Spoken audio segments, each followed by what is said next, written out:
motion picture.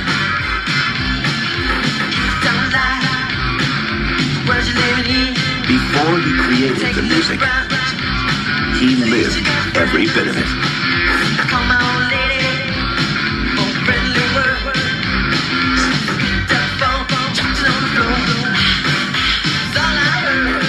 I'm gonna let the elevator break us down. Oh no, let's go. Go crazy. Let's get nuts. Look for the purple man and see him put us in trouble. Let's go. Come on, baby. He risked too much for the one thing that meant everything. His music. Prince. The story. The struggle. The movie. Purple Rain.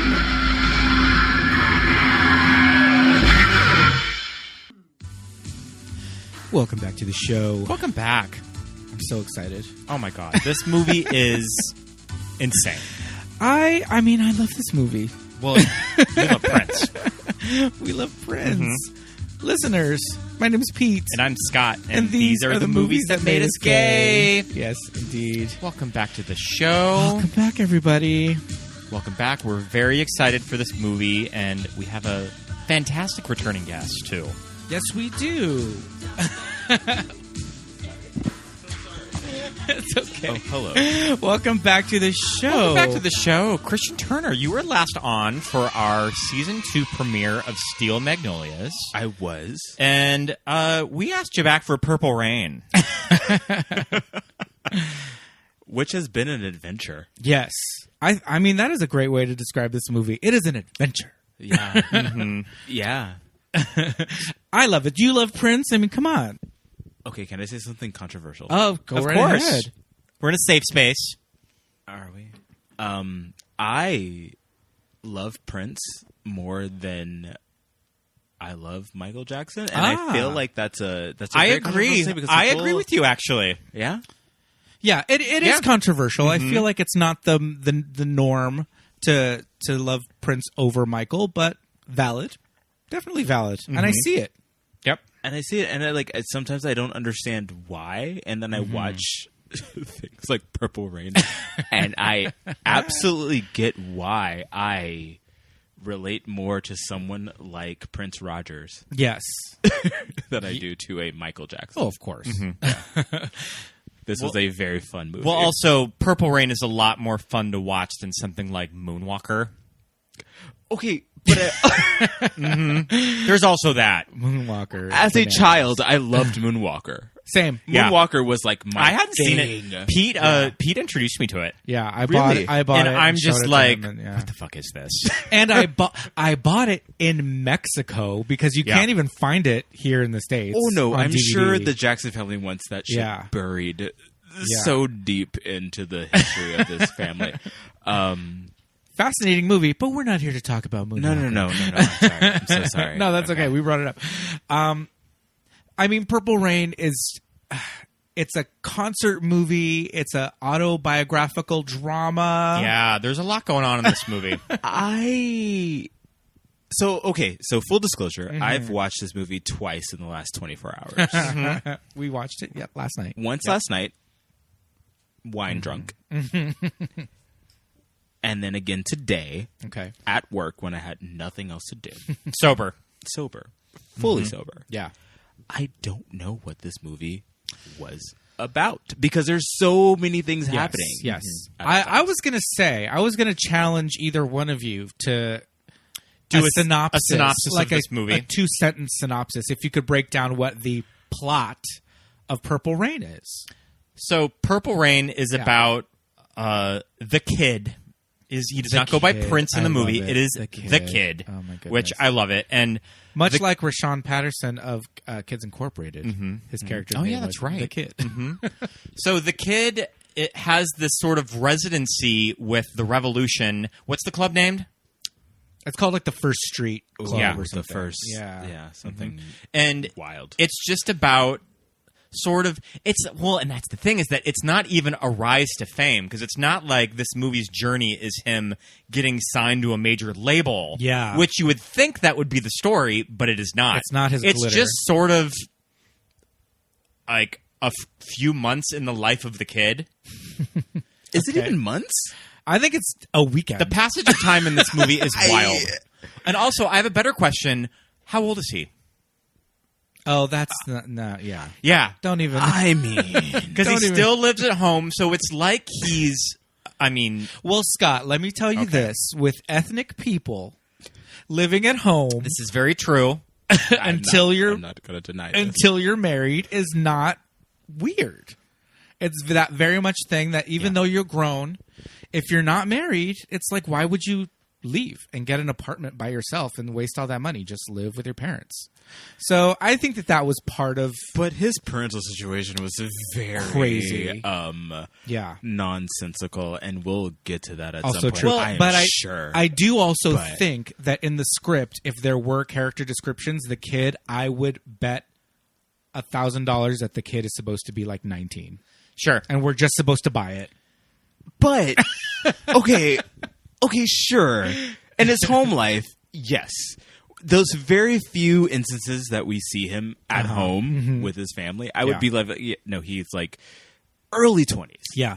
If anything. But outside of his home life, I'm like, you are a full-grown ass man doing all of these full-grown ass things.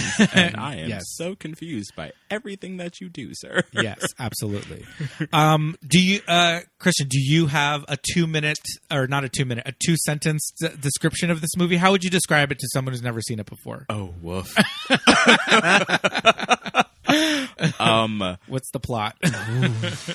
A man, and I just used up like 4 or 5 words in that sentence alone, comes into... Nope, that's wrong. Yeah, I honestly... It's not like he comes into his own, because he's already talented. He's and that also brings another... And I feel like I don't want to jump ahead of anything you guys want to talk about, but it's like they keep talking about like he's not talented and he's not bringing in people. I'm just like, we have different definitions of what an empty club is, and absolutely, they're talking about like it's dead tonight, and I'm like, really? Where? It looks pretty hot to me. I am from LA. I know what a dead club looks like. I'm like, they would keep bringing me back for this bullshit. Yeah. Yeah, no, I don't really have. So, okay. I feel like this movie tells the story of a band and a band leader who are big in Minneapolis, maybe on the brink of breaking out, crossover nationwide, but we don't even... That's not even on... The radar. It's never even discussed. All they care about is Minneapolis, this one club, and they're just... the stars of this club. So the kid and the revolution are headliners at this club. A girl comes to town fresh off the turnip truck and wants to break into showbiz. And she's vying for the attention of the kid and his rival band leader, Morris Day. More on him later. Oh, I have so much to say. We have a lot to say about him. And while she becomes romantically entangled with the kid, she becomes professionally entangled with Morris, and trouble ensues. And the kid confronts his past, and he tries to grapple with becoming his father. Yes. Becoming the man that his father has turned into. Yes. Clarence Williams III from the Mod Squad. From the Mod Squad. I'll always think of Whoopi in that line in Sister Act. Mary Clarence, like Clarence Williams III from the Mod Squad? When she's looking in the mirror. Does she say she looks like Clarence Williams? Yeah. Sorry, I'm so sorry. Link from the Mod Squad, yes. So sorry. Also, that actually is... Tidbit, Link from the Mod Squad, one of the only two actual professional actors in this movie. Yeah. Okay. Oh, so, you can tell. Can I tell you So I was watching this with my roommate last night, and I literally I was like, there is no one else in this movie that is an actor. No. And I could only clock Clarence Williams because I Yeah. saw him in Tales from the Hood because I'm black. Yes. And I'm Gonna Get You, Sucker. Which I love. yes. There's one scene in it, but it's a memorable But I mean, scene. it's like that's the actor Yes. in this movie. Yes. And I was just like, he's the only one that's giving, and all he does is yell and hit people. and beat up women. Yeah.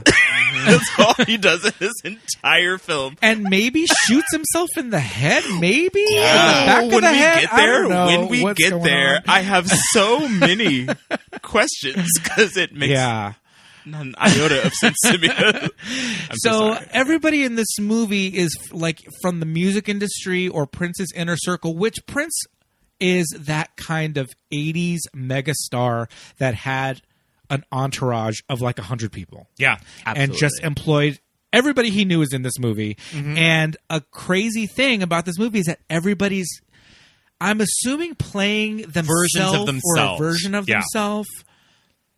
But Because Wendy and Lisa are named Wendy and Lisa.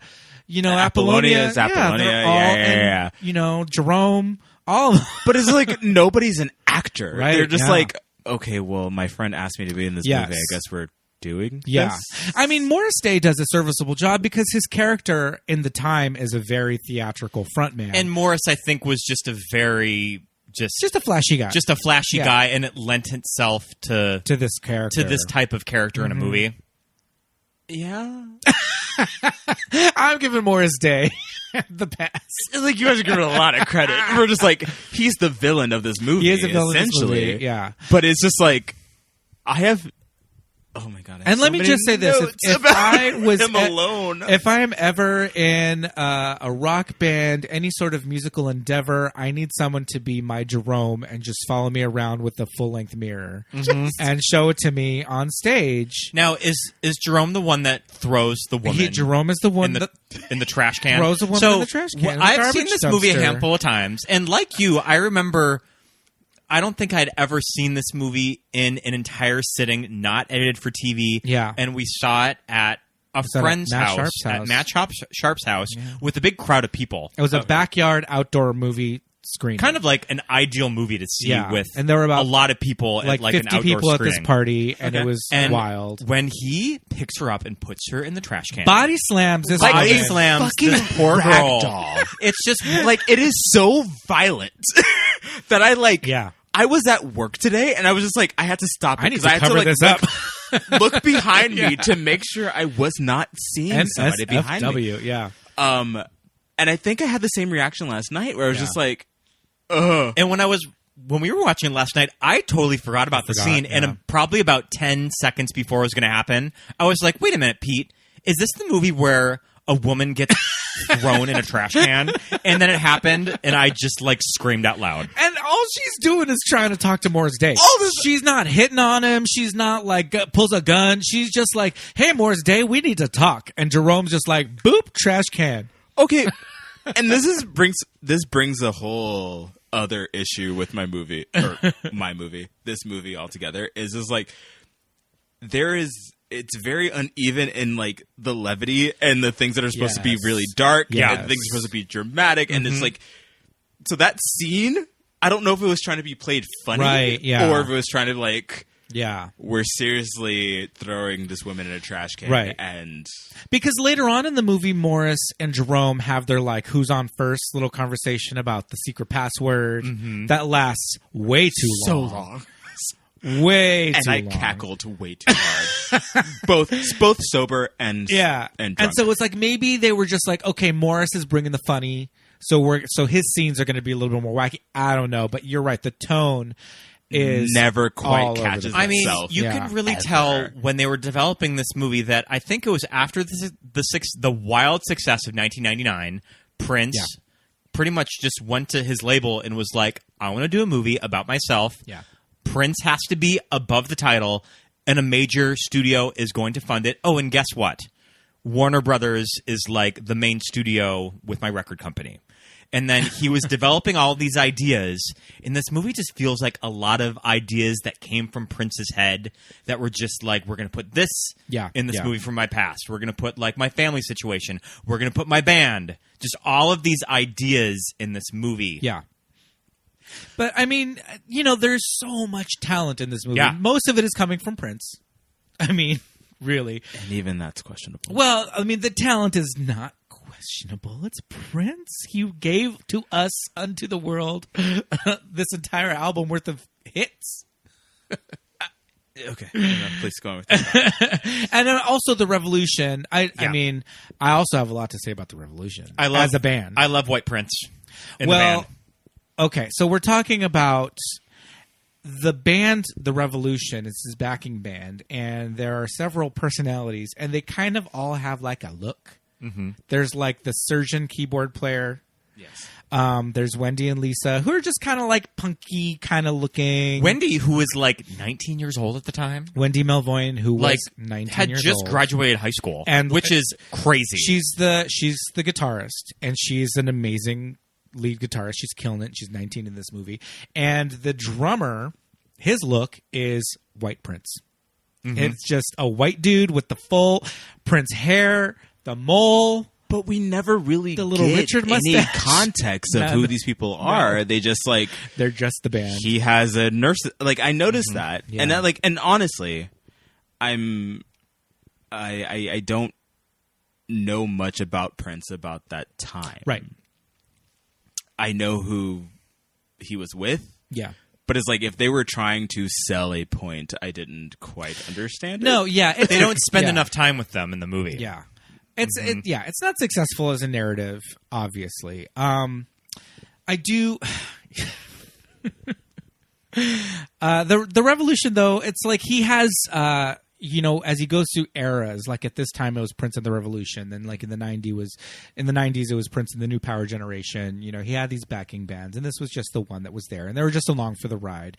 I thought that it's very interesting that this movie, according to the narrative of this movie, they're playing it off as if Wendy and Lisa pretty much write all of his came stuff up with Purple Rain, and he just threw lyrics on top of it. Yeah. Which I think for Prince is kind of like, I'm surprised he was like kind of gave away the songwriting credit, even if it's a movie.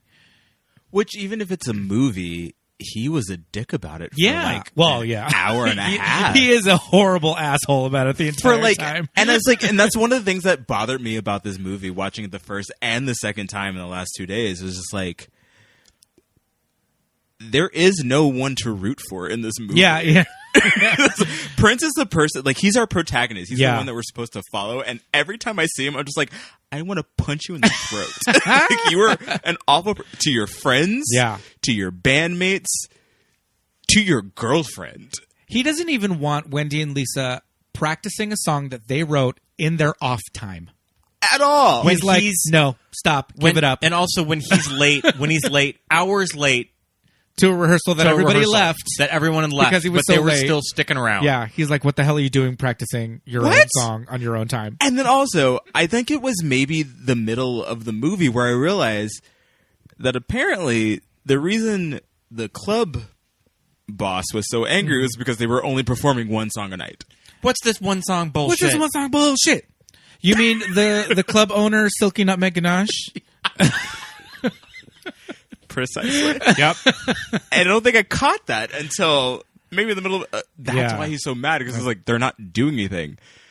Which we also need to discuss the definition of, again, empty, and what people consider a bad song. Yeah. Yeah, they were all kind of bangers to me. But not even to you. Everybody in the director was bad at telling people you don't like this song, because if that was the intention, it did not come. It did not translate, because everybody in that crowd, that full ass club, they were like, "I love this. Yeah. They were extras there for the day, really excited to see Prince." Let me tell you this about that club, the First Street nightclub or whatever. Very, very integrated audience for this like very R&B kind of like night, or like. All three of the bands. Well, okay, here's another thing. because there was a lot of white people, and like they looked very like almost like punkish in their like styling. So I'm just like, I don't know if this is a crowd that's going to be at this club in Minneapolis, but that's central casting. Okay, so what you mentioned is that the nightclub owner, Silky and Nash. Yeah. He looks like Silky Nash. We'll I'm post not pictures gonna- on the on the Instagram. He tells the kid at one point, "We have 3 headliners," and this is later on in the movie, but we'll get to that. There's 3 acts that play at this club. One of them is the Revolution. One of them is the Time, and then there's one that we don't really see. It's like Res Yeah. something. We see them do that one song that I was like, one I don't know who this is. It has to I don't be know this song. It has to be scenes that were cut. Or we're just supposed to know as the audience that ain't Prince, that ain't the Time, that must be the third act. But like we know Prince and we know the Time, so it's like, what was this random band? Like, Yeah. why couldn't they not bring in a third? yeah, unless that was just another band in that orbit of that Minneapolis music scene that they were trying to like Raise up. raise up, and it just didn't happen. Do you think know? that the kid is doing his ventriloquist act in between numbers? Oh man, I hope so. When he does the ventriloquist stuff, mouth God. wide open, Oh he my doesn't God. even. I have such a problem with the kid in general. Yes. And I said it today. I was like, if this movie was about anything, it was about how you identify red flags. And a man who brings up a puppet to talk for himself Yeah. is a red fucking flag. To talk shit on you, yeah. Okay, so the kid is obviously it's Prince, and it's 1984 Prince. And let me say this: I remember when this movie came out. I was in the first grade, but I remember when it came out. Okay. I remember MTV was just huge. I remember Prince was everywhere, and all over MTV. And I just remember my sister and I being very young children. I'm in the first grade; she's in the 4th grade. And we're just like, we knew the music was good. We would hear it all the time. You knew on the it was radio. cool. We knew it was cool. Yeah. But Prince was so mystifying as this person. Yeah. Because he's wearing thigh-high, over-the-knee, stiletto scrunch boots, eyeliner, you know, this hair, the body, the outfit, all this stuff.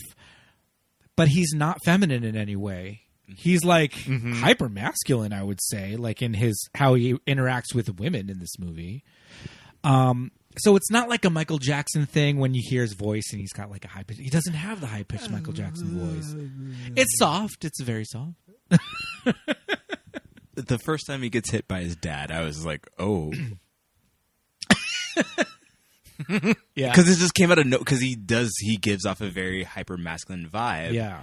And then when he confronts his dad for the first time, Yeah. and gets hit, it was just like, oh, what Did he scream? I don't remember. He does. It was jarring compared to like. But also, I don't think up until that point he said much of anything. True, he doesn't have He a lot was of just dialogue. creepily staring at people. Yes, true.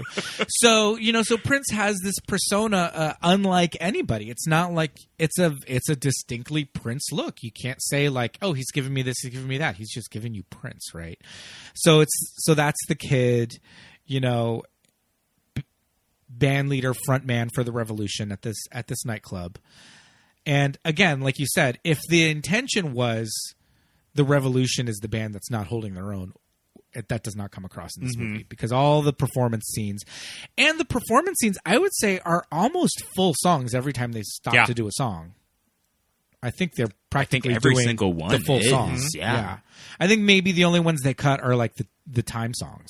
I think they kind of edit around them somehow, but I think they still almost play the entire songs. Yeah, I noticed, and I'm sorry to interrupt, but no, like, I think I noticed that like When Doves Cry was all of When Doves Cry except Prince in the bathtub. Yeah. Like, that was just pretty much the video. And I was into it. Yeah. So, do you remember first watching it? do I remember very first seeing it? Mm-hmm. Oh God, just probably I think at my dad's house. So I mean, I remember when this came on TV when I was a kid and I was at my dad's house. Yeah. And I, like you, I knew who Prince was, but he was just a very mysterious guy that I didn't know a lot about him, but I knew that's Prince. Yeah. And I remember watching a little bit of Purple Rain, and my dad was like, "Oh, this is the Prince movie, Purple Rain." Yeah. It's really bad. That's Your dad how I just remember told me my dad describing it. Oh, my God. And then I just remember being like, "So, is he playing Prince?" Yeah. As I was watching it, just not really getting the tone Yeah. and feel of the movie, just like Yeah. stumbling onto it on like a Saturday afternoon. Yeah. Yeah. Well, I mean, I think for kids especially, it's gonna be kind of hard to follow and wrap your head around. But like you're saying, the videos that go along to this movie are pretty much just clips of this movie with little things here and there. And again, I remember at the time being 6 years old, and it's the video for When Doves Cry, and that was a huge single. And that video was played. And that was before even the release of the movie. Oh, okay. Too. That was a chart topping, like that was charting months before the movie came out. Sure. And in the video, he's in a bathtub with bubbles, and then he gets out of the bathtub and crawls across the floor. And this is on MTV during the day, so they're not showing anything. But and to a little kid, I'm just watching this at home, going, "Oh my God, he's naked. He's in a mind completely blown, shattered." Because in music videos, even in the 80s, it's like the only skin you would see would be women, like male pop stars, male rock stars were not about like their body, and Prince was about like, I'm going to be naked in this video, crawling on the floor with soap suds, only wearing soap suds. And it was just like, okay. And I have that memory just like burns into my brain going like, oh my God, he's naked. Holy shit. And then just seeing this movie, and also just kind of like knowing that his whole persona is just kind of like wrapped around like it's like sex and mystery and his like the Prince women. Yeah. These protege women. In this movie we get Apollonia, right?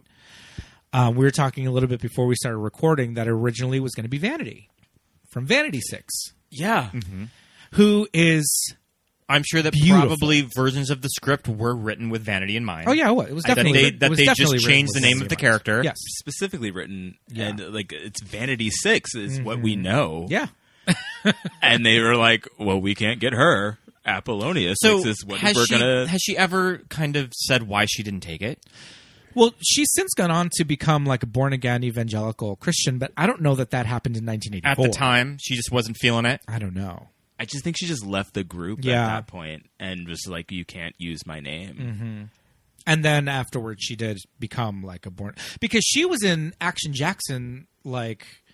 Oh my God, that was her. That was her, Jackson. Yeah. And I think that was like 88. So she hadn't left the business, but I think she left Prince. Because a lot of times what he did with his proteges was that these were women that he was dating. Yeah. So he would like, turn them into these like Vanity, Apollonia, Carmen Electra, personas. And then if he would, I don't know, maybe he would break up with them and move on to somebody else. I'm sure she was probably just like, well, fuck you then. And they found movie. Apollonia just through an audition for the movie. Yes. Yeah. Wow. Yeah. And then Apollonia became something She other did. than just being Apollonia, Yeah, right? she like did. she did other things beyond this movie. Because the song in this movie that Apollonia 6 sings is Sex Shooter. Sex Shooter, And yes. that became a big hit, and that's Apollonia 6. That song, cannot find it anywhere. I think, I hate that Prince.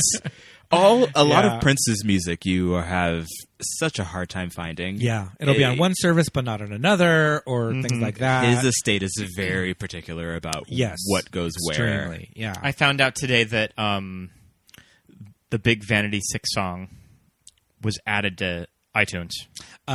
Yes, Nasty Girl. Nasty Girl. Yeah. But not that for the Spotify? longest time.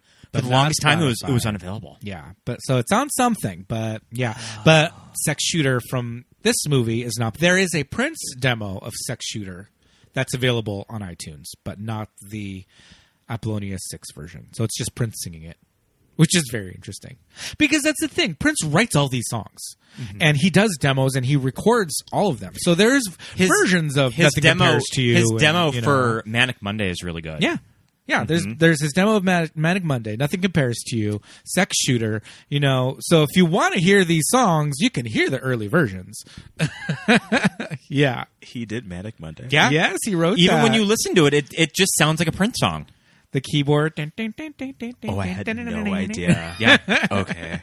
Yeah, look up the Prince version. It's really good. Yeah, it's great. It's really Good to good. know. And that was just recently released on. Well, after he died, I think they released after he died, they released all of these unreleased tracks of his, and that was on there. and that's where the Nothing Compares to You demo was released at the same time. Yeah.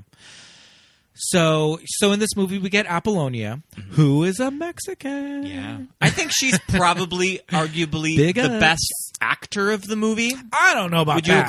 agree? That is a stretch. I don't agree. I mean, yeah, Jeez. you can definitely tell that she was very new to yeah, acting. Yeah, I Like felt everyone. I felt like she was giving me a little. I don't know. Yeah, I liked her a lot. Look, she's so beautiful that you're just Yeah. like Stunning. You do just want to watch her. I really get as soon as she walked, like getting her little gross apartment and walking into the club to watch Prince do "Let's Go Crazy," Yeah. which, by the way, is probably one of the best openings of Oh, a movie so good. I've ever seen. In my I mean, life. nothing will just get a crowd excited like that song. That- I like- remember when we saw the Dixie Chicks, and it was in 2016, and Prince had just passed away, and Natalie from the Dixie Chicks is just a huge Prince fan. She did a cover of Nothing Compares to You, and they just opened the show with Prince's Let's Go Crazy, but they just played the song.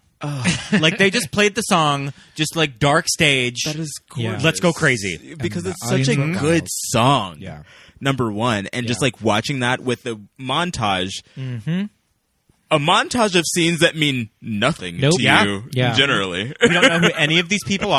Don't they actually Nothing. in that montage show Prince or the kid like riding up on his motorcycle, but he's already on stage? Oh yeah. The first shot There's of the whole motorcycle, thing, yeah. which is like in that montage, they talk about, or the owner of the club or whatever, or whoever keeps Yeah. saying like, "Oh, we have a low showing," and da da da, da. And it's just like, where Yeah. people Packed are to the loving brim. this shit. Like, Yeah. I've been to shitty concerts before, Yeah, same. many, Yeah, and I'm like, yeah, no, this looks nothing. Like No. this feels like a it was full fire house. hazard. Standing room only. Yeah, fire hazard. Exactly. This motorcycle that he rides in this movie. Oh, it's crazy. Oh. this it like is. Batgirl like It is like the little Batgirl motorcycle. it's huge for It's giant, and it also brings to the point that like his outside life yeah. makes no sense to his interior life. Right. Yeah. So I looked up the motorcycle, and it is a customized Honda Manic CM400. Oh, it's a Honda-matic. Yeah, but I mean just like So, custom. okay, no, but a Honda-matic means that it's essentially a scooter. Yeah, I was like, I don't know. Even what that better. means. Yeah, I think that means it's essentially a scooter. It doesn't need gears, so he could just ride it with his little high heels, and His little boots. and not have to use a clutch. That's And what ladies that and gentlemen, means. he just ruined, just shattered I mean, all that, your dreams. according to Pete just shattered all of your dreams about according Prince. to Wikipedia, that's what he's driving. I love it. It makes sense. So it would be easier for him to ride because Be easier to film with. It is Yep. him in many shots. Yes. Of on the motor. I mean, there are some shots where it's When he like peels very- out, you can definitely tell that was done with a very double. nice. And there are a lot of shots of that back tire kicking up dirt. Every Yep. time. Like so many he close-ups. was trying to make a point. I'm tiny, but no one will ever know it. Yeah. So when he does meet, well, he doesn't meet Apollonia at the club. He meets her at the mall. Yeah. Okay. What? Okay. That scene was so. Every interaction he's had with Apollonia throughout this movie, whether or not they're liking each other Yeah. or he's randomly abusing her or Yeah. whatever, is just so like, run away, girl.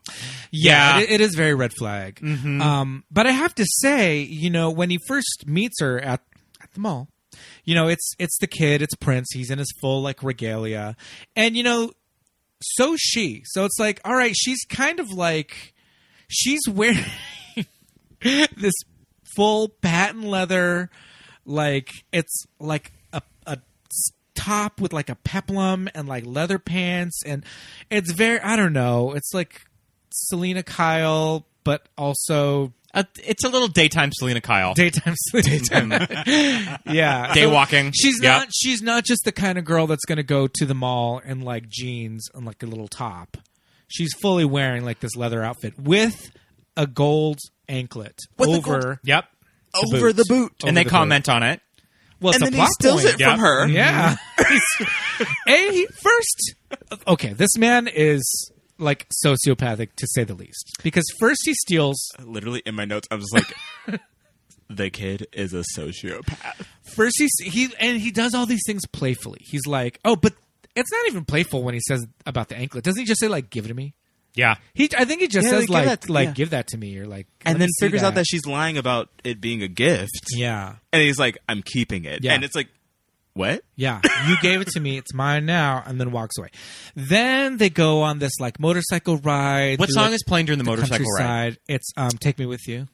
Yeah. Oh, which Is that the name of the song? favorite. I think so. Yeah, and that's her doing the female vocal on that. No, Take Me With You is when they go to the lake. Is that part of the same scene? I think that they're driving to the lake. yeah, because she's in the black. Yeah. she's in the black outfit. Yeah. This Okay. When she cleanses herself in the waters of Lake Minnetonka. This scene is insane. Okay. Take a dip into the waters. And I feel bad for this actress that they made her do this on this, like, it's probably like 50 degrees out in Minnesota that you're gonna make her take all of her clothes off and jump in the water. So I dated a person from Minnesota whose parents had a house on Lake Minnetonka. Oh, okay. I've put my feet in it. No, you don't just You've taken do a dip. Oh, that shit is I've cold. taken the dip. You're only getting one shot of her. Cleansed. You're only getting one shot of her jumping in that lake. But that's like the most wildest thing I've ever heard Yeah. anyone do. Like, excuse me? The scene is wild, and his delivery when he's just like, you can hang out with us, whatever, but you got to do this one thing first, and you've got to cleanse yourself in the waters of Lake Minnetonka. And she's just like, okay. This is how bad she wants it. Yeah. How bad she wants what? Like, we don't... My issue is with the pacing of this story of just like, Right. she wants something, he wants something, but we don't really know what it is they want from each Because Yeah, they've never really had discussions of her joining the band, Yeah. like getting a job at the club or anything. Yeah, because the first person that she meets at the club is this like waitress with the platinum blonde hair, who I love this character. and she was also sort of a Prince groupie, that she was pretty close with him, right? well, doesn't Yes. she end up? She ends up in Vanity Apollonia 6, and I Apollonia think she 6. was in Vanity 6 too. Vanity though. 6, yep. I think when you watch the Nasty Girl video, she's in it. I think she has like a switchblade in her belt. She does something. She has very wild blonde hair, Yes. and you're just like, Yeah. I get it. Yeah. And in the Nasty Girl video, much like later on when you see Apollonia 6, Vanity 6 is just in lingerie. That's the whole tea. That's the whole look. It's just lingerie, which, okay, cute. So the first person she meets is the waitress, and she's just like, I gotta meet the owner. I gotta talk to whoever. Here's my information. She gives it to her. But all she's saying is that she needs to meet these people. But does she even say, like, I want to dance, or like, I want to sing? Or, Yeah, it's not like a Nomi Malone situation of I came here to dance. Yeah, like I don't remember if she ever specifically vocalizes, I'm here to do this. I think she's just like, I want to just be there. in this club. She just wants Yeah. to be just close to the kid. Yeah. I don't know. At what point do we find out that she's like wanting to be a singer? Morris. When Morris Yeah. starts to seek her out. But like the violent point that Morris starts to seek her out, or like earlier than that? I don't think I quite remember. Well, maybe it is Morris who's the one that's just like, I'm going to put you in a band. I'm going to make a band. Because who's doing the auditions with the girls? It's Morris. It's Morris. Yeah, Yes, Morris yes, yes. is watching the girls audition and blah, blah, blah. And he thinks they all suck. But I don't. and please correct me if I'm wrong, Yeah. I don't remember a point where Morris and Vanity Apollonia were in a scene together where he's like, I'm auditioning you. She just goes to Prince and says, Yeah. I'm with... Yeah. I'm They kind of doing- skip over that. They skip over that, and then suddenly we're in a very weird, violent situation. I think they have a conversation. I think there's one scene where there's a conversation Where they're in the between limo? two of them. Yeah, I think it's the limo. I think he like sees her in the street and she gets into the limo. Okay. I think there's a conversation at some point. There has to be. I watched it today. I have no idea. I watched it like literally 4 hours ago, and I'm like, this movie was so wild. I Yeah. can't. So going back to the lake scene where she crawls out of the lake. And the lake shore, you can see there's like sludge right there. And yeah, I'm like, it girl, doesn't even, it looks like a girl. pond. Yeah. Well, he actually tells her that ain't Lake Minnetonka. But he tells her, after. and he's like, I tried to warn you. And it's like, did No, you didn't. really? You told her when Did she you was really? mid-jumping in. Yeah. Oh, I've taken all of my clothes. Hey, by the He's way. just like, ah. Like, no. And she has to get back on those pants. Leather. Those leather Or pants. pleather, whatever it is. All wet. All wet. oh, wet. And then he drives away. Drives away. Bruh. Drives away. Red, like we talk about red flags on Twitter lately, Yeah. and it's just like if somebody drives away from you when my you are God. naked and wet Oh my God. and wearing pleather, Yeah. Oh, you don't need them in your life. And then when then he comes maybe back, comes back 2 minutes later, Oh, like, and when I was he's like- kidding. when Playing she's it off trying- like it's cute. when she's trying to get back on the bike and he keeps Moving. forward, that What is- scene makes me so anxious and angry just watching it. This is what. They're playing it off like it's cute. Like it's you, this guy, look at him.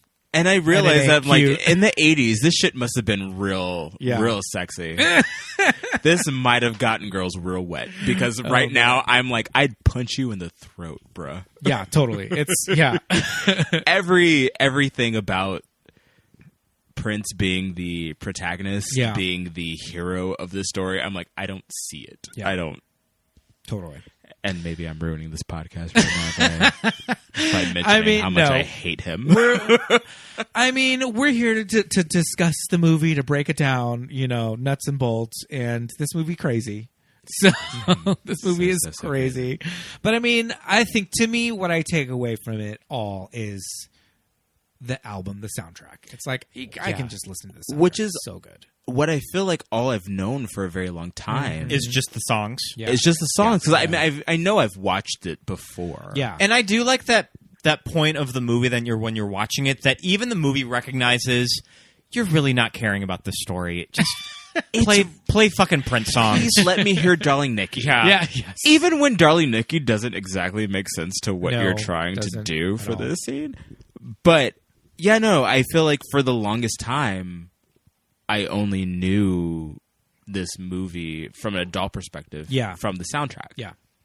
And the movie doesn't give you any information. It's not like it sheds light on the making of the album, on the inspiration for the song. None of that. It doesn't give you any of that. Or Prince getting kind of officially discovered No.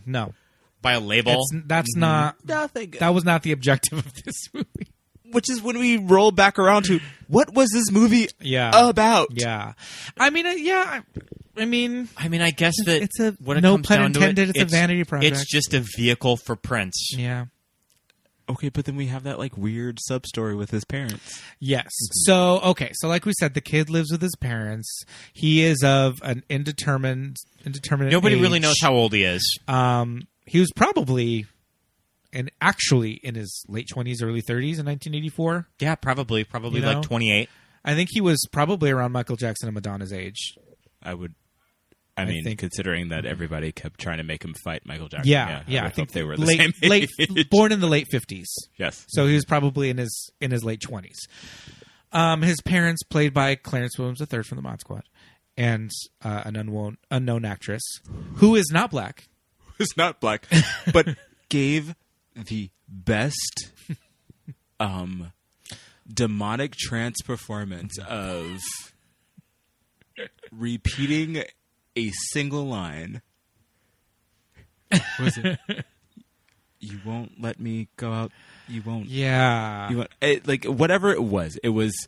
I watched it both times. I was just like, this is the best line reading I've ever heard in my life. Yeah. Because there was no backstory. No, to there's no any story of at it. all. No story. All we get is every time kid goes home, his father is actively beating the shit out of his mother. Yeah. Actively yelling. Yeah. And and Clarence, I think, might have been the only true actor of that movie, which we've talked about. Yeah, yes. yeah. But this woman who was playing his mom was, and I know it was not supposed to be funny Yeah. at all. And I was like, what the fuck is she talking about? Yeah. Like, is she a hooker? Does she want to go out the party? Yeah. Go out with her friends. What is Who's she happening? going out- Why is yeah. he keep? Because then there's this whole situation where he's just like, I can make you happy. I can. Mm-hmm. And you're just like, I Yeah. have no backstory to this. Yeah. But I mean, all it is there for is to illustrate that the kid, all he knows is this domestic violence. But then also, well, I don't think we find out until later on, is that the father is also a musician. Yes, because he discovers. Yeah. He discovers All of this music. all Yeah. of his music. And I'm assuming he's supposed to be playing the piano in that one scene when he sees him kind of crying or whatever. But you never see his hands on the piano, and it also is an electric piano, and he's not playing an electric piano in the scene. The music was fully electronic. And doesn't it kind of? So I was like, is he supposed to be playing this? Because that's not. But that's the 80s. And doesn't he get some of the guitar riff or themes from Purple Rain? From his dad? I think so.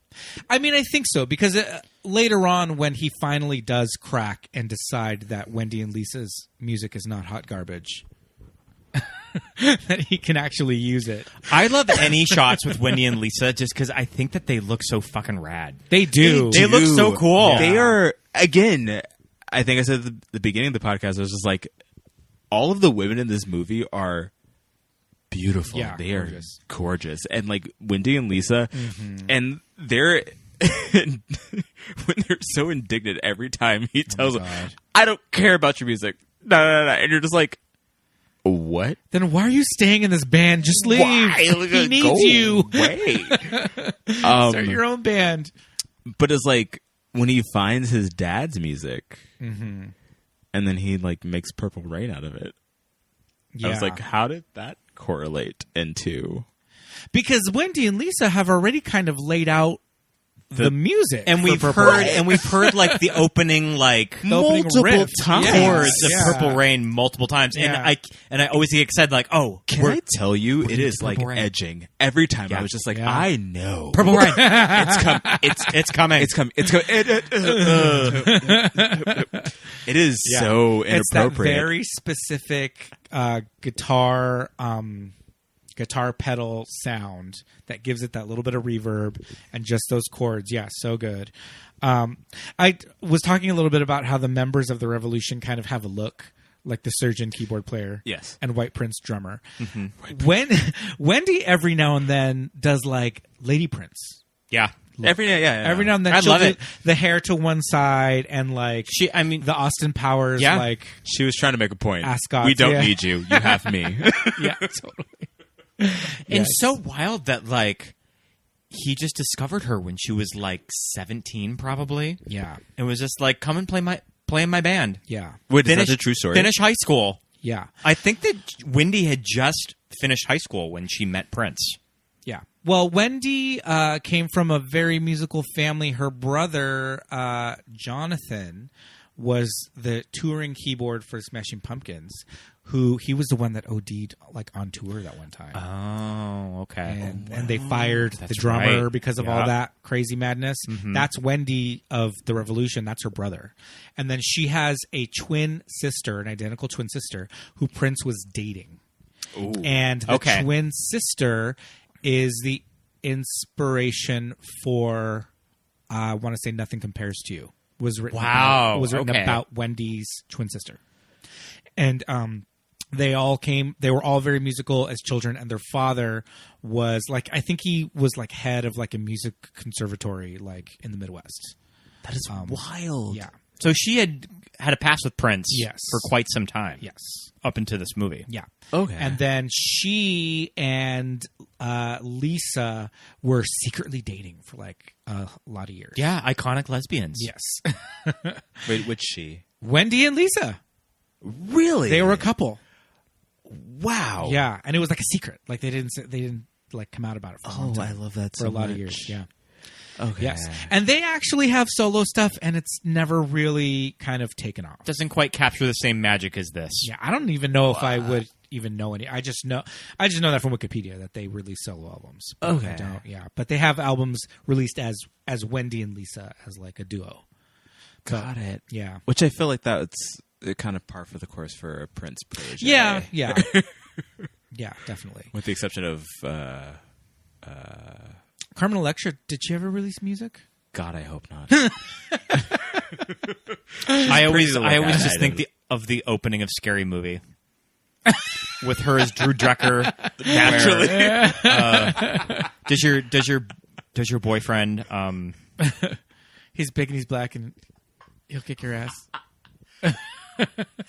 The one that wears dresses. the one that wears women's clothes? Yeah. How did you know? That's not my boyfriend. I fucked him a couple times, but that's it. Oh, because they're talking about Dennis Rodman. Yeah. Yeah. But Prince is the one that's tied to the chair. Mm-hmm. What Prince a time. impersonator. What a time. I mean, that's the thing. Prince and his looks were so iconic. The yellow jumpsuit with the ass cut out. Yeah. That was a Grammy performance. But that was like one time. Or was it a VMA? I think it was a VMA. It was one time. Yeah. But that was like one time. It's Yeah. like, and it became what he was known for. yeah, and it's like, no, he has so much more. He's so True. prolific. true. I forget about the Carmen Electra connection. Yeah, she started out as like a Prince protege. I can't even remember what video shoot. Was it Cream? I didn't. She wasn't. Or Get Off? She was neither diamond nor pearl. Did he name? She might. Did he dub her Carmen Electra? He did. Did he give her that name? He did. I love that. Because she, while she looks ethnic, is white. And he was just like, you look like Carmen Electra to me. You're going to What be part of Carmen Electra. You're going to be is Latina. ethnic? I don't know. Carmen, I guess. Yeah. Yeah. Oh, wow. I had no idea that was like not her real name. Yeah, no. I mean, not the Electra part. Right. Clearly, but like Carmen, I was like, okay, no. I Yeah. can see it. She might have been. Maybe she wasn't. Or is she Diamond and or Pearl? She's not diamond or pearl. But she might be in Cream or Get Off because that sounds about the right area. Yeah. Yeah. Okay. I think it might have been Get Off. Yeah. I feel like I've seen that video and been like, oh, hey, you.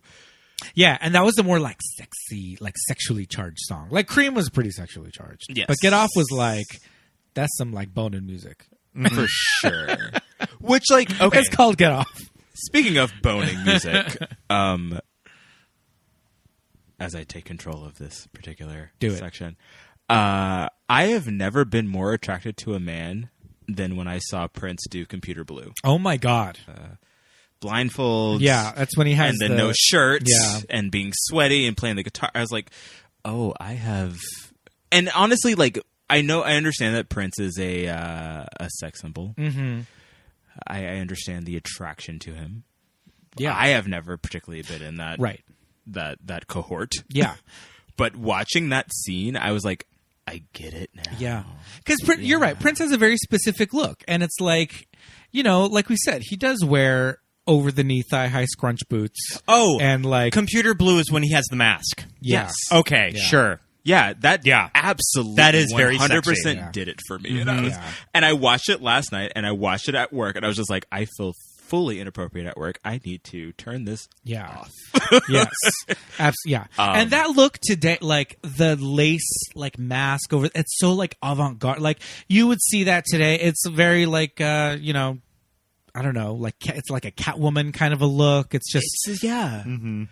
But it's just masquerade ball. But yeah, that little tiny muscular body with what's no like shirt it's on. just that little scrawny chicken bone Like body, 26-inch It waist. gives me someone's It gives That's me what made me gay, guys. I know. The movie that made me gay I'm telling was you. Purple Rain.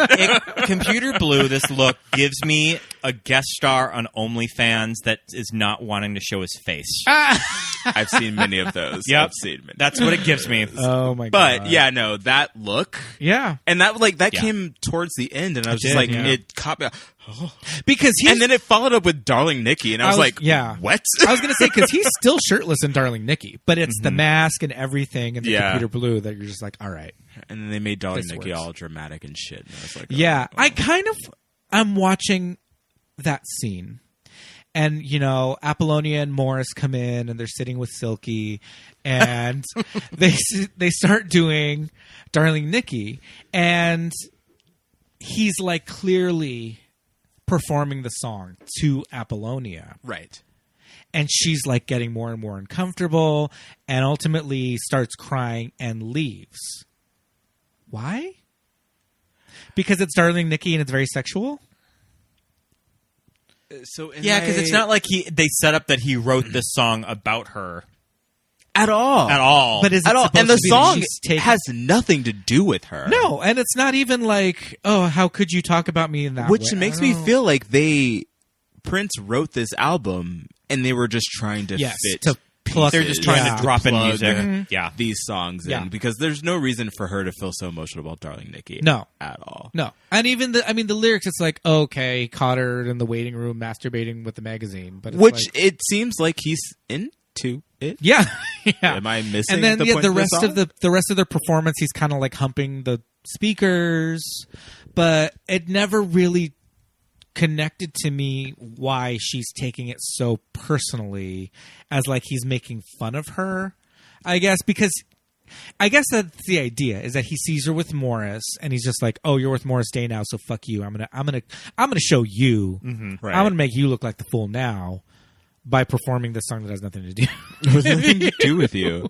So yeah, I think it was one of those things that they're just like, that would be good here, but it doesn't really. It track. doesn't. Yeah. Which again brings me to the point that this movie makes no sense. Well, and this is also not at the all. section of the movie where it just forgets about the plot and it just becomes a Prince concert. Yeah. Like, this is what you paid for. This is what you bought your movie ticket Yeah. for, is just to see Prince perform these songs.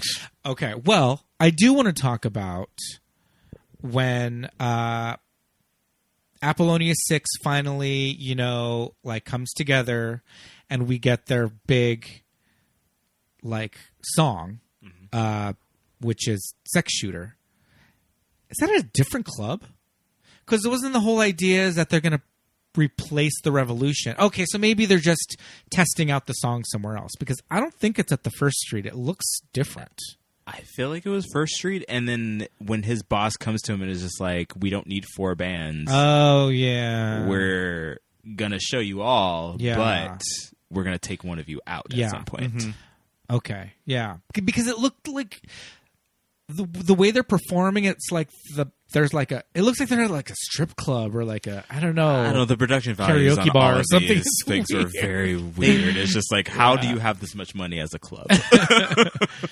The First Street had So many, much many money, lines but around the apparently you block to didn't get have in. a lot of people in.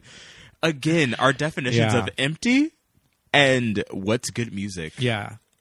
Did you notice all of the LA pickup shots of this movie that are shot downtown? No, There's a scene where she's outside and you can see the Cecil Hotel in the background. Yeah. Oh, Yep. before all the homeless people Her, started hanging out. her hotel that she stays in, they cut it so that it looks like it's across the street from the First Street, but it's actually, what is that, Broadway? That the Cecil's on? Or Spring or whatever? Yeah, it's I on think it that was street. Spring. Yeah. It's in Spring. So it's further down. Yeah. Yeah, and you can see the Cecil in the background. Interesting. Yeah. And then Does it cost a lot of money to shoot in Minneapolis? well, 'Cause- what we found out was I think that- the shooting schedule was butting up against winter. And it was just So gonna a get lot too of the cold. exteriors would have been a little too They cold. couldn't do any. Yeah, it would have just been Got it. snow in the exterior. And downtown LA can sub for a lot of cities, and Minneapolis as well. Well, I agree. There were I also agree. some motorcycle shots. They were going across the bridges, crossing the LA River. They were like going in like a tunnel. Like there was a lot of like LA River adjacent shots on the motorcycle too. So, but I think that was another thing where they were just like, we need more motorcycle montage. We don't have enough of that. So let's get those out in LA. So yeah, it was just, outrunning the Minnesota winters, Okay.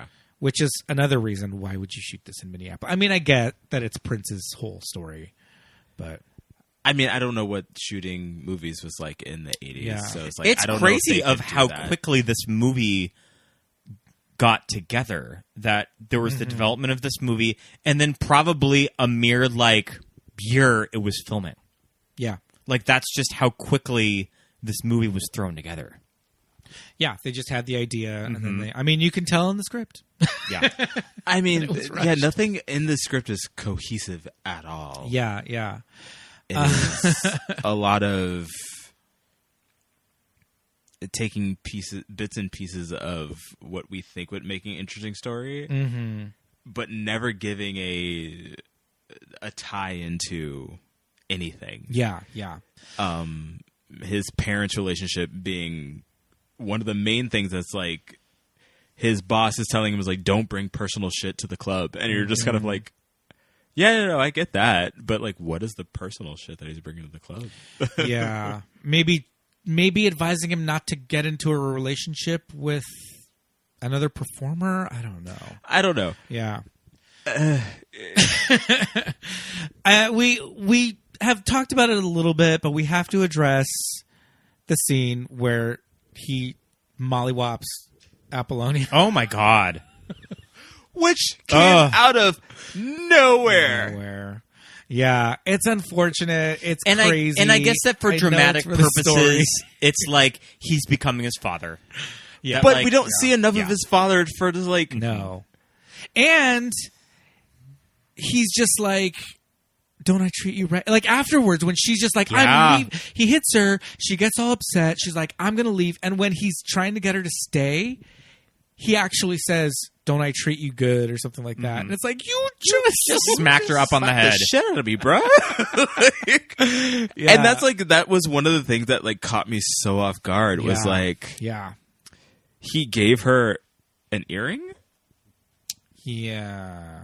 I feel like he gave her an earring, and then like literally half a second later, I'm gonna be in Apollonia 6 Yeah. or I'm gonna Morris work with Day's Morris, band. yeah. I'm gonna work with Day, and then slap, and you're just like, what the hell just happened? You were Yeah. just loving on her, and then Yeah. because there wasn't enough interaction between him and Morris Day, number one. Oh, yeah, yeah, yeah. To justify, And you don't really get that they're rivals. at all. At all. They're like, we just all work in the same club, Mm-hmm. which is like Morris Day is the comedic relief as far as I'd felt Yeah. at that point. It really only feels that like Morris kind of is resentful of Prince, kind of, but like in a funny way. but in a funny way. Yeah. Yeah. And like Jerome kind of like messes with him, like fixes Yeah. his jacket and pinches him on the cheek. Yeah, but the it's- kid's whole thing is Yeah. like, I don't pay attention to them. I'm doing songs that apparently no one loves according to everyone else. Yeah. Like, so I'm like, really? Because I would not have that reaction to a song I hate. Yeah. But yeah, it's just like none of this movie makes sense. Yeah. And it's like, that's why it's so uneven between like when there's levity and then when there's just like super dramatic shit. You're just like, oh, I whiplash. Yeah. Because like I guess Morris Day is the villain? Is the antagonist? I guess? I mean, I guess. Or is it but just like I don't the know. kid's like psyche? Like the kid's father? I don't. Is there an antagonist? Also, I don't even think that there is an antagonist. Yeah. in there this is movie. no antagonist. Yeah. I mean, the antagonist, I guess, might be Morris Day. Yeah. Is the antagonist is I the think the kid's antagonist is the personal kid. demons? Yeah. Yes. But what are those demons? Yeah. Hubris, I would say, because he doesn't want to take his band's members' music seriously. They're only going to play his songs. So I think that's to illustrate that he's just like, Yeah. I am the revolution, right? Sure. And then also just like having to have ownership of this woman and not letting her have her career outside of him, even though he was doing nothing forward her career. He was just fucking her. Yeah, I she was guess. actively pursuing it herself. Yeah. Right. So yeah, I get, but that's the thing. That's not delved into enough to even justify that as the overall hanging antagonism of the story, like you said. His demons being the problem, which they are. I think definitely the kid is probably one of the bigger villains of this movie. Right. The person we're supposed to be rooting for is the person that I'm like, I wish you would die. Yeah. And it's one of those things. Are we, as the audience, Are we just supposed to root for Prince just because this is what he can that's do who on we stage? bought the ticket to go see? Yeah. Right. And I think maybe in the 80s it was a little different as far as audiences analyzing movies so hard. You know what I mean? In a pre-home video world, Right. I think it's very much go to the movie, watch the movie, be entranced by the songs and the music, and that's it. And Which then I go home. absolutely was entranced. These performances Yeah. throughout this movie. Yeah. Especially Were- the last 20 minutes of the movie. Oh my God. When it They really Which just is 3 songs when in a row. it really just throws out of just you weren't really caring about the story. Who fucking cares? Just Right. have Prince play some songs and wrap this shit up. Yeah. So I, admittedly, looked at the Wikipedia page before I watched the movie. Yeah. And it was just read down the plot, and it was just and then the movie ends song after song after song with a montage. And I was just oh yeah, no, it was a quick and it was no, literally 3 songs go songs. with montage. And it's Yeah.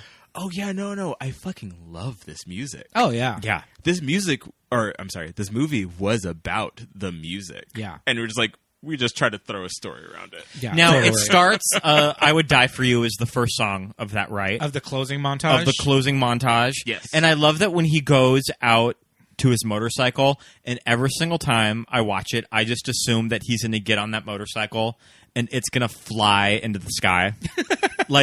Grease. Like Michael Grease. Jackson, Moonwalker. Yeah, It's going to be Moonwalker. Yeah, totally. But yeah. But then he goes back in. The crazy thing about the closing concert is that it starts with Purple Rain, which I feel the whole movie's building up to it. Yeah. So wouldn't that be a good song to close it on? But Purple Rain is kind of a mid-tempo downer, so maybe that's why. Mid-tempo downer, and also it's 9 minutes long. This is also true. Which I only found out maybe Yeah. a couple years ago, just Yeah. listening to a Prince mix, and I was just the song's not done. It's still not done. Yeah. And there's only 3 verses. That's all. And it's just all instrumental, keeps but repeating, and then it's instrumental. but I love Outro. that song. No, it's so good. It's so good. Do not do it karaoke. Yeah. Actually, they'll only play the parts with lyrics, and then they just Valid. cut it. No, They'll just that's do valid. one thing. I wish Your they would do go-to- that with God, what's that? November Rain. Oh my goodness! Well, there's a big instrumental part, and then lyrics again. Or Sweet Child of Can't. Mine, which Yeah. is 7 minutes long Way for too no long. goddamn reason. Yeah. Sorry. Pete, It's okay. your Yes. go-to Prince song that you sing at karaoke, back when we used to go to karaoke more, Yeah. is it Little Red Corvette? Little Red Corvette, which is Yeah, not- you're really good at Little Red Corvette. Thank you. I think I am too. But yeah, I do love Little Red Corvette. I also like Raspberry Beret, but Little Red Corvette's a little easier to sing. I think the Raspberry Beret is one of my favorite Prince songs, but I mean, I think that "I Would Die for You" is probably one of my favorites. I think it's one of my favorites off of the soundtrack. To do karaoke or just Or just songs. Just songs. Prince songs. Yeah. Yep. Oh, Yeah. I think Raspberry Beret might be my favorite too. Yeah. I also do love Take Me With You. I think that's such a really good song. But what is it? Is it The Beautiful Ones? I love The Beautiful Ones. They're all so good. Darling Nikki's so good. I think the perfect album has to be the Purple Rain soundtrack. I mean, it's front to back. from- You just yeah. press play and just let it go. Just let it go. Yeah. And I think I agree with you. Take Me With You is probably... I heard it today at work, and I was just oh, this makes me feel nice. Yeah, totally. We can't forget The Time, Jungle Love, and the Bird. Yeah. Oh, yeah. I have to say That's a great song. I forgot Jungle that Love? was a thing. I was I like, forget it's a wait, thing in the movie. Wait, yeah. I was like, But they play full Morris Day and the Time songs in this. Yeah. Also, Morris good. Day was so. Have you ever seen Graffiti Bridge? I have not. It is. First of all, I only learned today that it was a direct sequel to Purple Rain. Right. I think I knew that, but I never, and that's probably why I never saw it. It's not good. Directed by Prince. Along with Under the Cherry Moon. They were both directed Under by the Prince. Cherry Moon. Have you seen it? I've never seen either of them. Yeah. And Under the Cherry Moon, you mentioned, has Christian Scott Thomas in it. Yes. It does, and it's all in black and white. Is it and like the 30s? Or is it like a period movie? I feel Or am I like just crazy? it might be. Yeah. It's been a while, Yeah. but it's not great. Sure. Sure. Is the Time back in Graffiti Bridge? Because Yes. it's a sequel to Yes, this? yes. Okay. Yes, Okay. yes. Morris Day is definitely. Did you ever watch A Different World? Of course, I did. Okay. So Morris Day gives me Ron Johnson vibes, like Yeah, for like yeah. down. No, I get it. Like always has. Yeah, But just a more like flashy Morris Day version. 100%. Ron Johnson. Yeah. I see it. As kids, we were like, to me, as kids, I just knew The Time as another band that was a big band at the time. And I remember my mom really liking the song Jungle Love, just thinking that it was really fun. She would like dance to it in the car. And again, watching MTV as kids and my sister and I seeing Morris Day and Jerome and the Mirror and the like New Kids on the Block, like swinging leg dance move and all that. And then I remember finally seeing, when I was a kid, seeing Purple Rain and just kind of being like, whoa, like the Time's in this too. That's crazy. Yeah. And thinking that the Time were actually bigger than they were. But really, I think these were probably their only 2 hits. Yeah, no, I Yeah. don't think the Time went beyond. No. Yeah. Jungle Love and the Bird. Morris Day had a really good, Morris Day and Prince have that good like scream. That like, what? Yeah. That's like really hard to do. Prince was the only one who took his career and ran. Oh yeah. Everyone else was like, okay, well, we're stuck in the 80s for Yes. Yeah. the rest of our lives. Well, speaking of which, Scott was mentioning today, Prince albums, his discography. Oh my God. When you look up his songs on iTunes or Spotify, there's just so much. There's so much there. So many. Albums that prolific. you have not thought of in years. Yeah. He has an entire album, and I don't know if this makes sense for this podcast at all. I'm so sorry. Oh, it's okay. He has an album called Come. Yeah. And it literally is just like 7 songs. Is it spelled C-U-M. C-U-M? No. It's C-O-M-E, but you know what he means. Yeah, Yes. yeah. And they're just like 7 to 10 minute songs, maybe 8 songs of that entire album. Oh my God. And it's just songs about sex. And you're just like, this is what Prince was doing. And I think this was between when he was like fighting with his record label. So they couldn't use the he was going by the symbol. The artist formerly known as Prince. Yeah. Yep. And it's actually a really great album.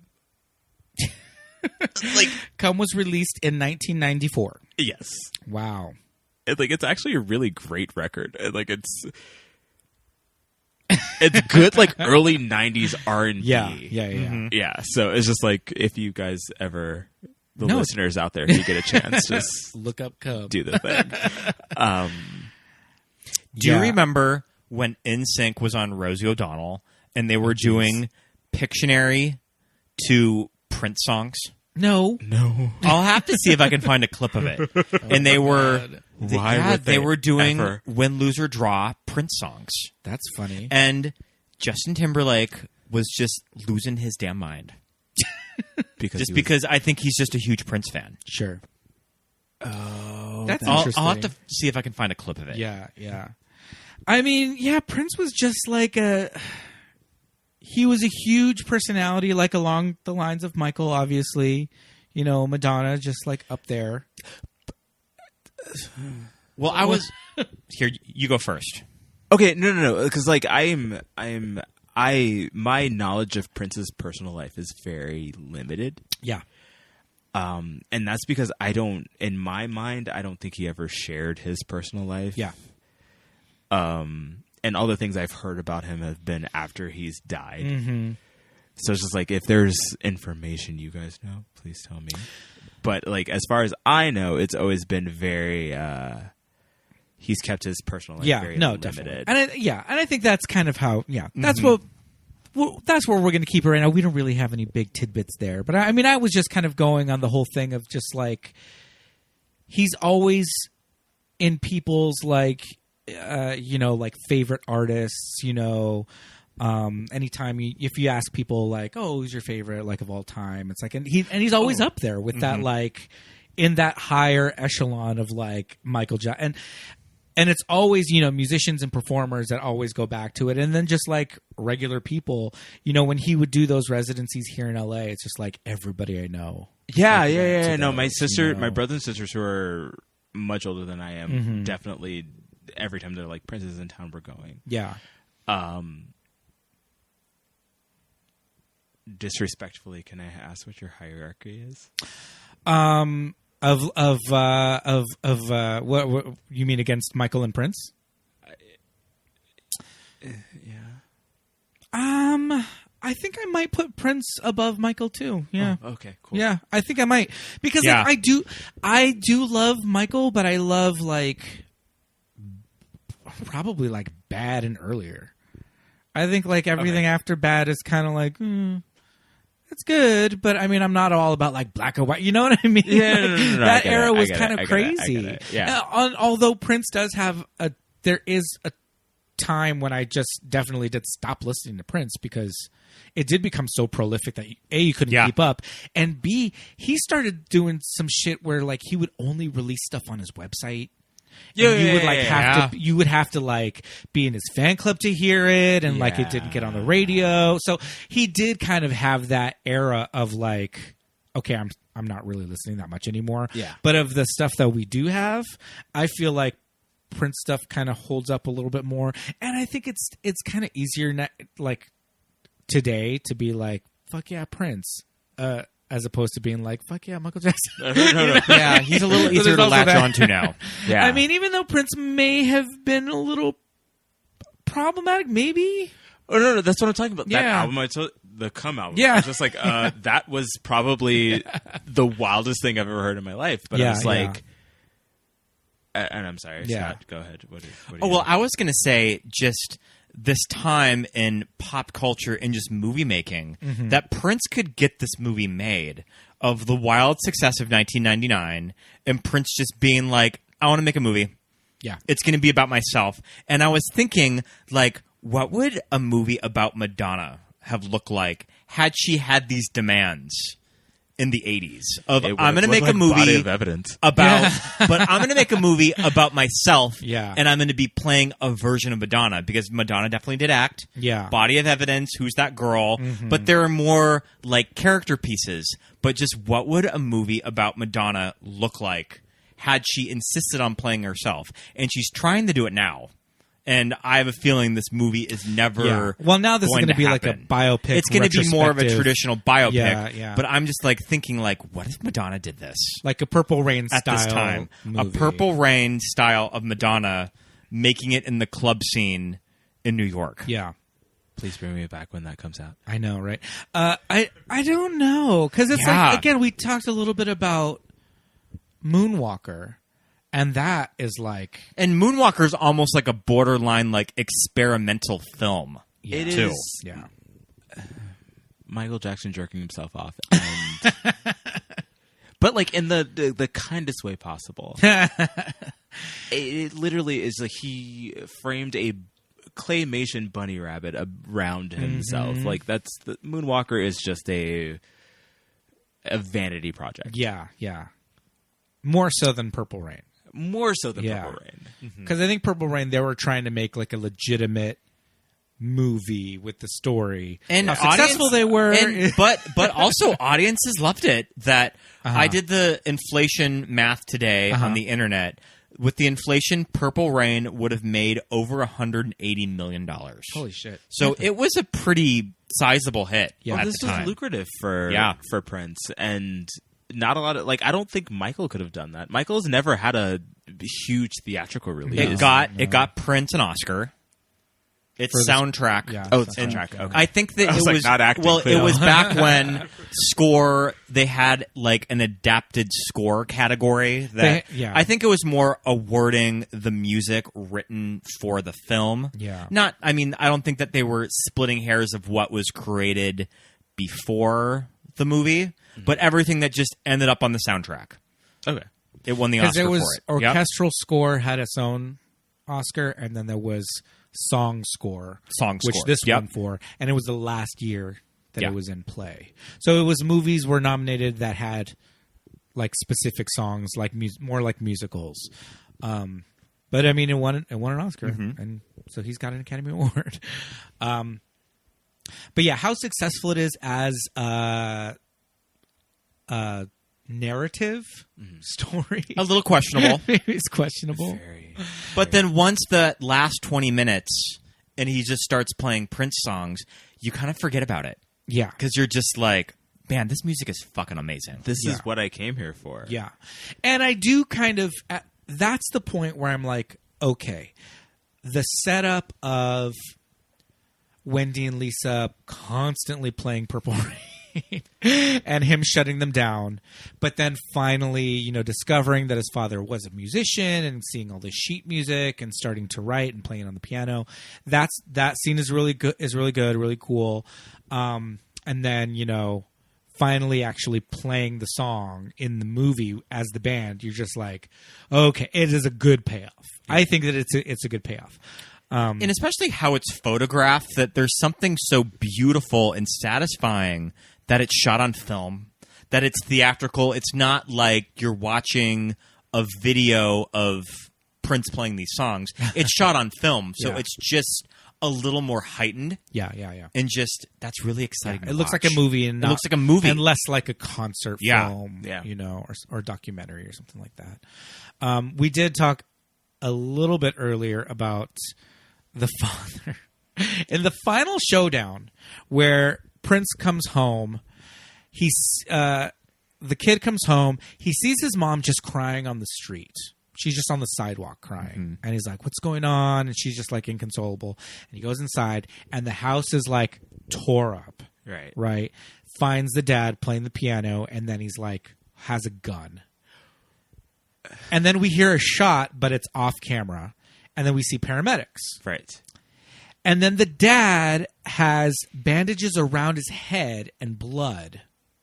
Which, if you shoot yourself in the face, is that how that works?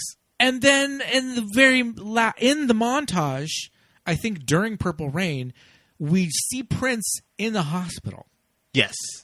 So the dad lived? I think it gives that intention that Yeah. the dad survives Yeah. shooting himself in the In the head. head. And then it's like he goes to visit his parents at the hospital. Like, okay, everything's good now. Yeah. Happy ending. Maybe it's like a Fight Club situation. He shot himself in the face I and lived. It came out his ear. don't know where the happy ending lies here. No. I mean, I think maybe, because we don't, like, Apollonia doesn't really get an ending. She's just smiling from the crowd. After going back with the man that beat She you. does go back to him, and there's not much there in their relationship. She never gets, we don't know if Apollonia 6 continues as a band. All we get is her in the audience smiling and just kind of like bopping along to the music. that should have been the follow-up. She should have had a standalone wrap-up. movie. Oh, okay. Which Graffiti Bridge had no mention of Apollonia at all. It should have. She left. She She moved. You know who he was with? The little blonde waitress. What? Oh. Okay. Oh That's my the next goodness. movie. Yeah. Wow. All right. That's interesting. Yeah, I feel like that's unresolved, but the kid's story at least is somewhat resolved in that he's kind of accepted letting the other band. I don't know. Yeah. I mean, no, there's no. it's one of those things that they just knew you weren't really paying attention to the story. Like, we're just going to play some Prince We came songs. here for we some were Prince in it songs. for the Yeah. music. We were Send in it you for the on your merry way. montages. Yeah. And I think at the end of the movie, it's like that's really all I needed. No, yeah. The last 20 minutes of the music is pretty much from The Bird. It almost goes right into Purple Rain, then I Would Die for You, then Baby I'm a Star. Okay. So, I mean, three good songs in a row. We've seen this movie with a crowd of people, with friends, like a lot of people. And it's kind of fun to see this movie with a crowd just because it just turns into a Prince show. Yeah. And like everyone's just pretty much just like up dancing. I could only imagine audiences at the time in like a crowded movie theater were probably losing their damn mind at the end of this movie.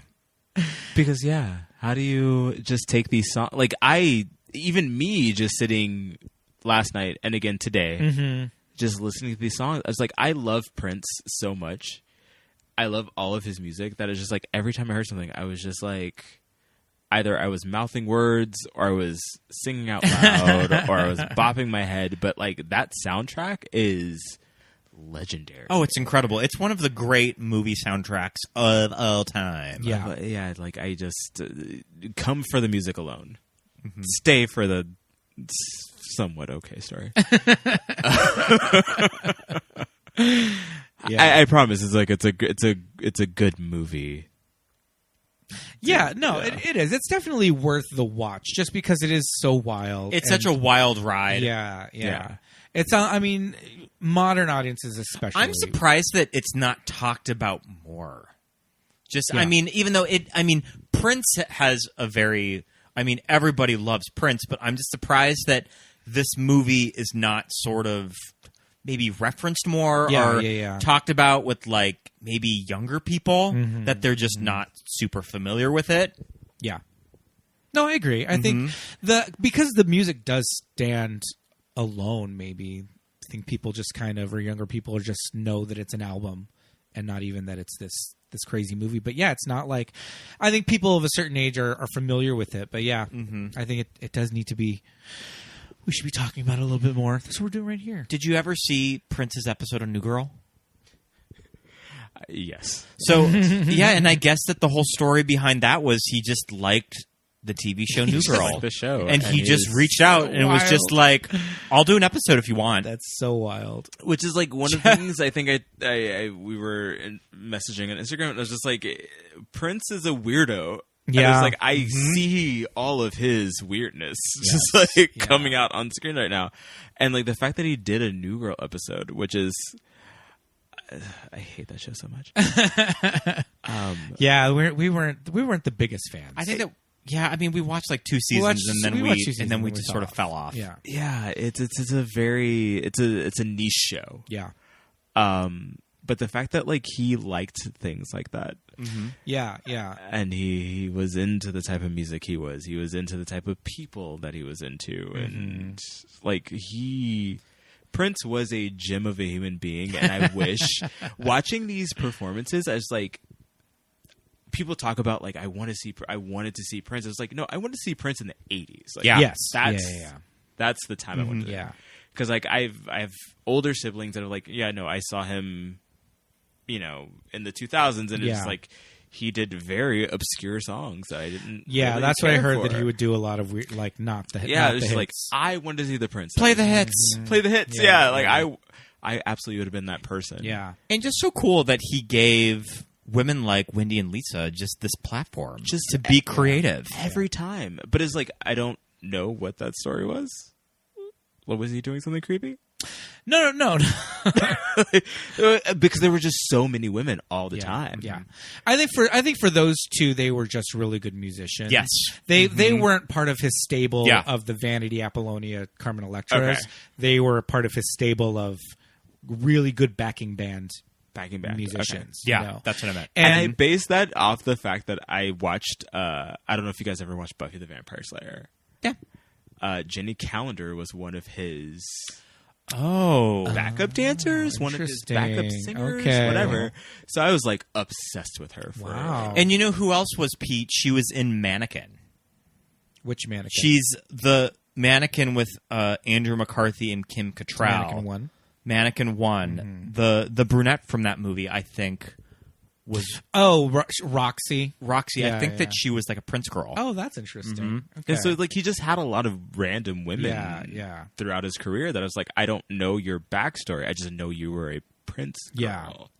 Yeah. One of the things that I've always loved about Prince is that he wrote everything. He played everything.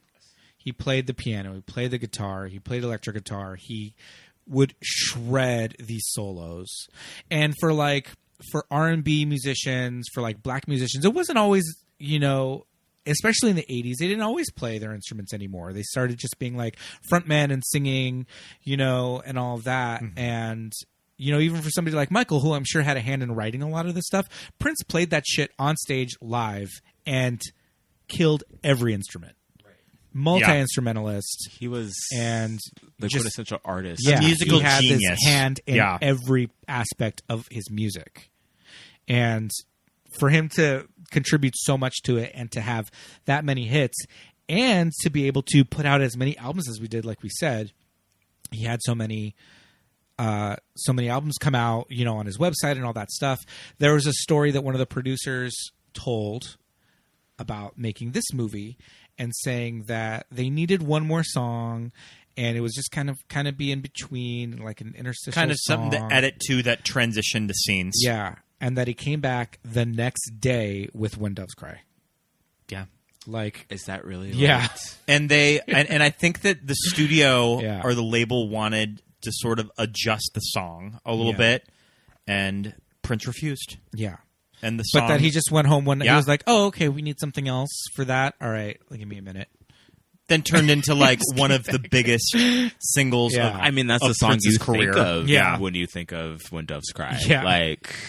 Yeah. Or when you think of Purple Rain is When Doves Cry, if not Purple Rain itself. Yeah. That is wild. Yeah, I totally. had no idea. And that's just that like crazy musical genius that Prince is. So like people like that, it's like I kind of give them a pass for their eccentricities, and like the stilettos and the crazy hair and like all that stuff. I'm just like, oh, whatever. He's Prince though. I don't know. I've never been more attracted to a man than I've been attracted to Prince in this movie. I mean, just It a did a lot very, for me. just a I very know. sexually liberated person Yeah. that really did not give a shit what anyone thought of him. Exactly. It's like, Yeah. are you gay? Are you straight? And he was just like, I don't care what you think. I'm doing what I do. And I was just like, I am 100% into that. Yeah, totally. So this might be the movie that made me gay. Definitely the performance of We figured Computer it Blue. Sorry. We will be posting pictures of the Computer Blue performance because it is Oh, my goodness. iconic. That Just was that little, wild that to little me. Prince frame. Well, you know what he would do too was wear those crazy tight pants, and they were always super high waisted, so you could just see that tiny little like I said, probably a 26-inch wing. Which is just like the tiniest bit of skin Yeah. would have pushed me over the edge. Oh in my the 80s. goodness, yeah, that's true. If they were low waisted, get out of here. My goodness. But yeah, I know he that was- like the whole thing is that he's really short and he's really small. It's like, oh, who cares? But he was a beautiful man. Yeah. He was a talented man, and that's really all any of us I'll needed. I'll give the little Richard mustache a pass. He's still working it. Speaking of Little Richard, there is a scene, and we just watched a little bit of the MTV special where they're all arriving to the red carpet at the Mann's Chinese Theater for the premiere of the movie, and Little Richard is there. Yes. And you're just like, Little Richard, do you even know where you're at? Do you know, like, you're at a movie premiere, and you're talking about giving Prince, like, a Bible. Because at this point, Little Richard is like 75. And it's like, this is 1984. You're like, you're at an age where you're trying to, you're older. You're an older gentleman. But these loopy interviews with Eddie Murphy, or with Little Richard, and then Eddie Murphy. I love any type of celebrity where even huge stars are just like starstruck by the person, or just when Eddie Murphy just talks about Prince and he's just like, oh yeah, that guy's bad. He's so fucking cool. Which brings me such a weird joy. Like, even now, celebrities nowadays that are just like, ooh, you are famous. Yeah. Yeah. But, like seeing somebody like Eddie Murphy be starstruck by Prince, being starstruck by, like, Michael Jackson, being starstruck, like, that's... Like the type of celebrity that someone like Eddie Murphy would turn his head around if they walk by. Yeah. Yeah. Yeah. That's so fascinating to me because you don't get that a lot nowadays, but it's so fun to watch in the 80s. Yeah, totally. Yeah, so that it's an MTV special. It was the premiere party. Which VJ hosts it? It's Mark Goodson. Okay. Yeah, from the very early days of MTV. And that is on the Blu-ray, which we rented. We do not own, unfortunately. There is a Prince section at Videotech, Pete. Because I undoubtedly has Graffiti Bridge and Under the Cherry Moon. Because when I first went there, I just immediately went to the musical section, and then I went and asked, "Where's Purple Rain?" And then they're like, "It is in the Prince section in music." Love it. And there's a little Prince-like area. He also did Graffiti Bridge, but I think that is an actual concert movie. I'm sorry, I just said Graffiti Bridge. What the hell is it called? Shoot. I'll find out because he's got it. There's another movie that's not either of those two, but it's a concert movie. I'm gonna find it. At any rate, keep talking, guys. Let's see. Prince filmography. Sign of the Times. Okay. I think it's called Sign of the Times. Was it like his Truth or Dare? Yeah. Okay. It's like just a concert movie. Yeah, but he also has a directing credit on that. But yeah, I mean, Purple Rain. It's something that, like, if you haven't seen it, watch it. Oh yeah, it's wild. It's a lot of fun. It's well worth your time. Yeah. Get ready to be shocked. Yeah, At just certain scenes there's some that shit that's I just think like, just as like sort of as a woke modern audience, when you see that woman get thrown in that dumpster, you just audibly gasp when that happens. I'm like, I hope there's like foam in there or something. I hope that's like a male stunt double. Yeah, that's like, because there's no reason for him to pick her up the way that he does. No. I mean, no, a different time. I even think then that was like crazy. That even if people were like, I hope, yeah. God. But it's just one of those things that just kind of like, this movie is, I mean, it's legendary. It's like kind of like has weird mythic like proportions just because it is so crazy. And it's just like, it's the Prince movie. Yeah, it's the Prince movie. Prince is just a larger than life character. Just him himself. showing up on this giant motorcycle, you know, as if his persona wasn't big enough. This movie kind of makes him even larger than life. Right, which again is so confusing when the owner of the club is like, you're not bringing in enough people. Yep. People hate your music. Yeah. And you're just like, I'm sorry, because I feel like there's people in the alley waiting for him. Yeah. And that room is filled to the brim. Yeah. And there's no like, we made it in Minneapolis, so now we're going to go to New York. Now we're going to go to Hollywood. Right. You know, there's none of that. It's just, we're here in Minneapolis. Yeah, like, we're I don't killing know. it. Have you guys been to Minneapolis I before? have. I have not. I have. Yeah. It's And like, there's Prince stuff everywhere in Minneapolis. everywhere. Like, I've driven Minneapolis- past Paisley Park. That's cool. I had a lot of fun in Minneapolis when I was there. I love Minneapolis It was so like much. I think that I was under the impression when I first went, because my sister lived there, she was going to college there, that I was under the impression that it was going to be sort of like a square Midwest city. Same. And Yeah. I was kind of surprised at how cool it was. It was very cool. It was lovely. It was nice. It was quiet when you wanted it to be, but you could find places where you needed to Sure. be like around people. I brought up going to Minneapolis recently with Pete, and he looked at me like I was crazy. I was like, Oh, why? just go. Go Yeah. see Paisley Park. Like, if it's not just, I mean, Paisley Park, literally the middle of nowhere, Yeah. and it looks like nothing. It's Okay. just a cement building in the Remember- middle of a field. And also Janet and Jimmy Jam. I was gonna and say, Terry yeah, Lewis made music Minneapolis. there. Yeah, exactly. So it's just like, Yeah. if Prince is not your thing, Janet should. Yeah. Definitely. Yeah, true. I remember Chris Rock did a bit where he was talking about the places where black people live in the country, and he said Prince was the only black person in Minnesota.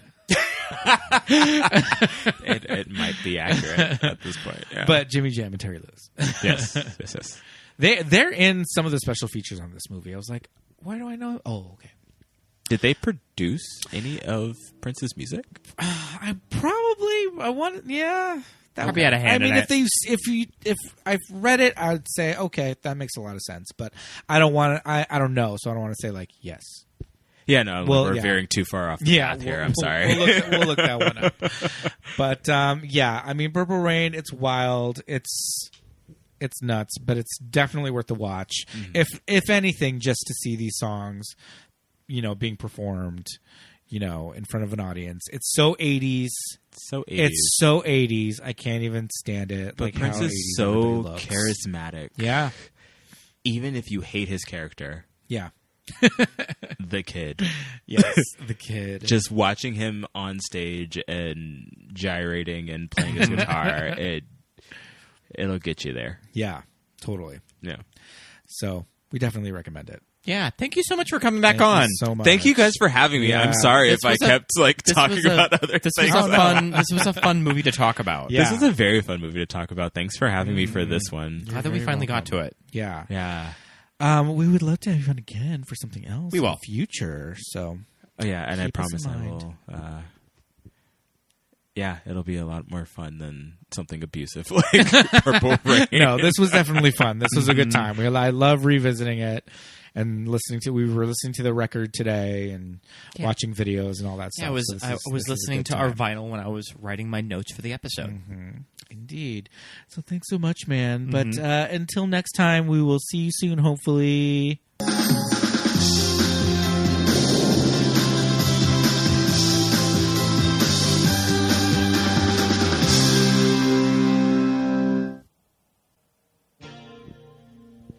And thank you so much for listening, everybody. Thanks so much. Yes, another fun episode. I love Purple Rain. I love Prince. Yeah. He's a treasure. Yes, indeed. As wild as this movie is. This music is great. It's yeah, incredible. It's too good. Too good to pass up. But, I think it's that time in the show. We're going to do some shout-outs. Patreon shout-outs? Patreon shout-outs. Yes, indeed. We would like to say a big ol' hello and thank you to our wonderful patrons that contribute oh so kindly to keeping the show up and running. We'd like to say hello to Alberto, Esperanza, Nicole, Susan, Barry, JJ, Layton, Shelby, Merle, Michael, Charlie, Heather, Paul, Jamie, Drew, Jimmy, Genevieve, Dawn, Joshua, Emily, Melly, Aaron, Melinda and Jim, Jessica, Nick and Shannon, Christine and Rufino. Thanks so much. Thank you so much, you guys. Thank you for contributing. Like I said, contributing to the show means so much to us. It helps us keep it up and running. It helps for us to keep the show on the iTunes and out there, and all of our equipment and all that great stuff. So thank you for contributing. And when you subscribe, you'll get bonus stuff like our Watch With Us commentaries. Yes, indeed. And by the time this episode comes out, we should have a new one coming up very, very soon.